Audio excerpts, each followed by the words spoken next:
Salut à tous, c'est Rhapsode et bienvenue dans cette nouvelle vidéo. Comme promis dans la dernière vidéo, je vous avais dit que j'allais parler de mythologie. Et entre autres, j'ai décidé de parler de mythologie grecque, une mythologie que tout le monde connaît et donc j'aurai aucun problème à vous situer là-dedans. Pour commencer en beauté dans cette mythologie, j'ai décidé de parler d'un être que tout le monde connaît, Zeus.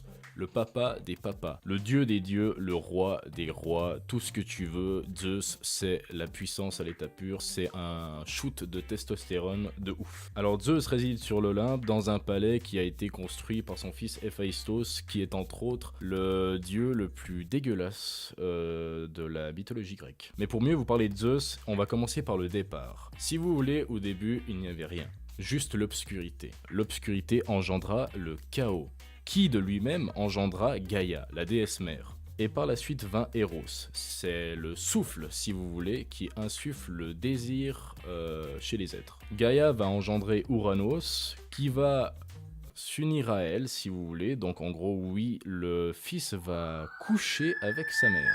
Petit point sur la mythologie grecque, si vous n'êtes pas prêt, la mythologie grecque va beaucoup parler de sexualité. C'est pire que ton cours d'éducation sexuelle que t'avais en primaire. C'est un truc de malade. Alors pour qu'on soit fixé et pour pas choquer les enfants qui peuvent regarder ces vidéos, j'ai décidé que chaque fois qu'un être voudra copuler avec un autre être, de façon volontaire ou non, je dirais simplement qu'il a voulu se vider les Babybel. Mais revenons-en à Gaïa. Gaïa s'accouple donc avec Ouranos, et de cette union va naître les titans, les cyclopes, les hécatonchires. C'est des espèces de créatures cheloues à 100 bras et à 50 têtes qui crachent des flammes, de la merde. Et pour finir, les cyclopes. Mais le délire dans tout ça, c'est que Ouranos ne veut pas se décoller de Gaïa parce qu'il veut continuer à copuler avec.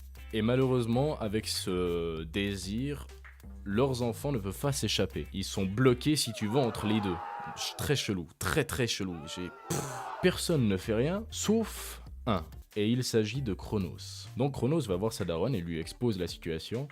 Et sa daronne est totalement d'accord avec lui et va donc lui donner une faucille en silex.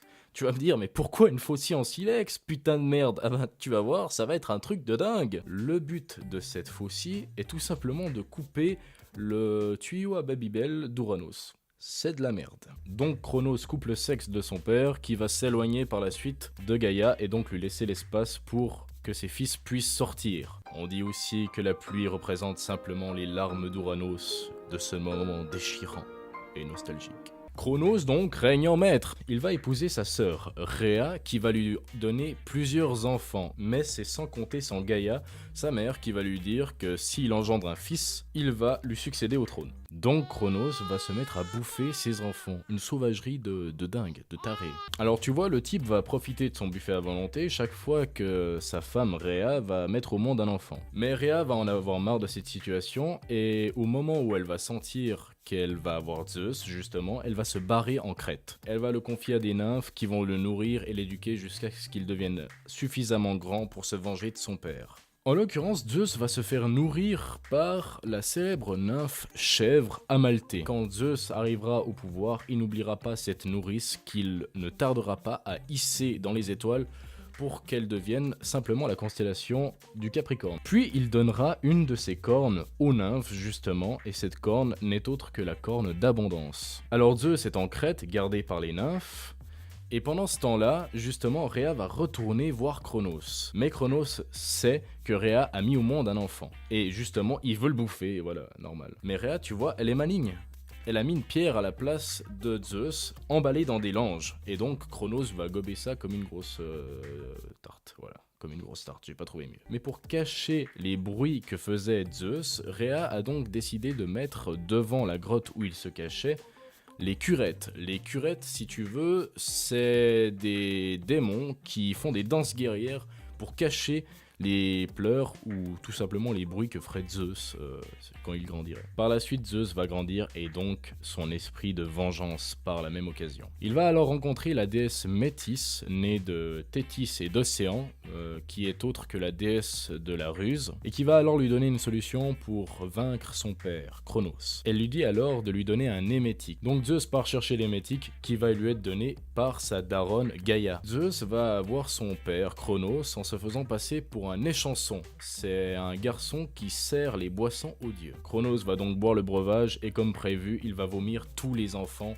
qu'il a ingurgité. Et Cronos, face à cet affront, va vouloir se venger. Et cette guerre va s'appeler la Titanomachie, qui va durer des centaines d'années, soit disant passant. Dans cette guerre, Zeus va s'allier aux Cyclopes, qui vont lui donner son arme de prédilection, qui est la foudre, et ils vont gagner la guerre, en fait. Mais,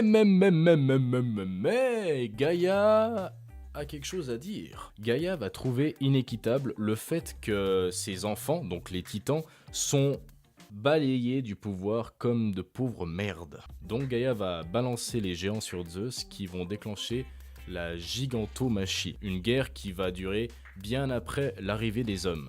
Finalement, cette guerre va être remportée par Zeus car Héraclès va l'aider à achever tous ces putains de géants. Et pour laisser une trace de cette victoire, Zeus va placer la pierre qui a servi à duper son père, qui s'appelle l'Omphalos ou l'Ompalos, si je me trompe pas, l'Ompalos ou l'Omphalos, j'en ai rien à foutre, à Delphes.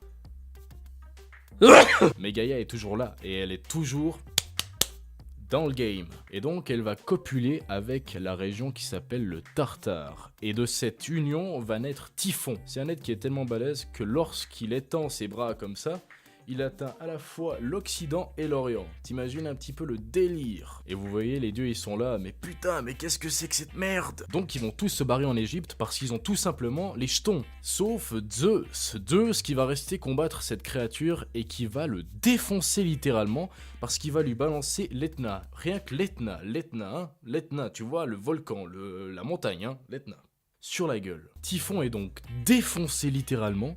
Et de l'autre côté, Zeus est devenu le papa incontesté du game. Alors voilà qui est tout pour l'histoire de Zeus. C'est clair que je pourrais parler de beaucoup d'autres choses, comme des nombreuses conquêtes qu'il a eues, parce que oui, le papa quand même, il copule, et il copule très sévèrement, hein. Sauf que je me dis que cette vidéo est déjà bien assez complète à mes yeux. Et de ce fait, je vous souhaite une excellente soirée, hein, et on se rejoint très bientôt pour une putain de nouvelle vidéo. Ciao!